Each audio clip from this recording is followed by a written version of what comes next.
Tired of dealing with annoying flies, fruit flies, and gnats in your home? The Zevo Flying Insect Trap is your ultimate solution. Don't wait.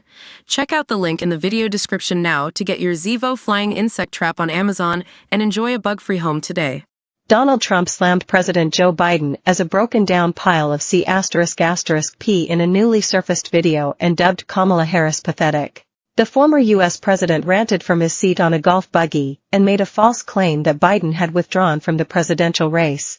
Appearing to hand over a cash tip on the golf course to several supporters, Trump said, "How did they do in the debate the other day?" He then referred to that old broken-down pile of crap, echoing his earlier taunts about Biden's performance during their first head-to-head debate. Biden bizarrely admitted that he almost fell asleep during the bumbling screening, which saw members of his own party call for him to quit.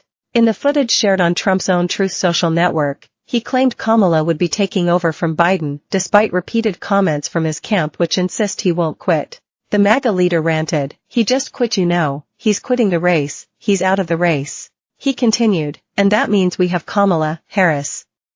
She's so bad, she's so pathetic, she's so fucking bad." In a patronizing sneer, Trump added, "Can you imagine that girl dealing with Putin and the president of China, who is a very fierce person?" Last Thursday Biden, 81, and Trump, 78, faced off in the first televised CNN debate, incredibly early for the November presidential election.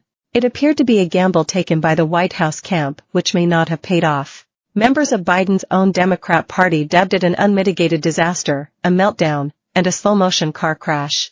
The White House came out in defense of the president and said he was suffering from a cold and a sore throat during the debate. His voice from the off was hushed and he often stumbled over certain answers or lost his train of thought entirely.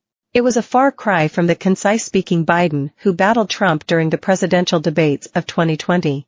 Despite repeated calls from politicians and even U.S. media outlets, Biden has doubled down on his plans to stay until the bitter end. This week he insisted, "Let me say this as clearly as I possibly can, as simply and straightforward as I can, I am running. Let me say this as clearly as I possibly can, as simply and straightforward as I can, I am running." Biden made the comments to a host of Democratic colleagues, some who traveled all the way to D.C. for an emergency summit on the PR crisis of Biden's stammering performance, NBC reports. First Lady Jill Biden also insisted her husband would not back down while speaking to Vogue from Camp David this week, where the president's family gathered for crunch talks. White House Press Secretary Karine Jean-Pierre also reassured the media that Biden is clear-eyed and staying in the race. When pressed on whether he would step aside, Jean-Pierre insisted, "Absolutely not." Biden did admit to voters in North Carolina that he struggles to debate the way he used to, just a day after his televised faux pas. The president said he doesn't speak as smoothly, debate as well, or walk as easy as he used to. Measuring the impact of the debate with an expert, Southern Illinois University Associate Professor of Political Science, Ken Mulligan told our channel the election is effectively tied. It's closer than any presidential election in decades. However, he believes that Trump now has the momentum and advantage.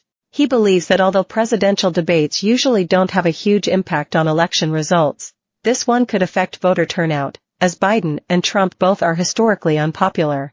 And while Trump is still the most unpredictable candidate ever, Mulligan thinks that Thursday night's debate could feature fewer personal attacks than past bouts. "Trump is now a convicted felon," he added. "But I don't see that as necessarily being a huge problem for him, because most Republicans think these charges were politically motivated."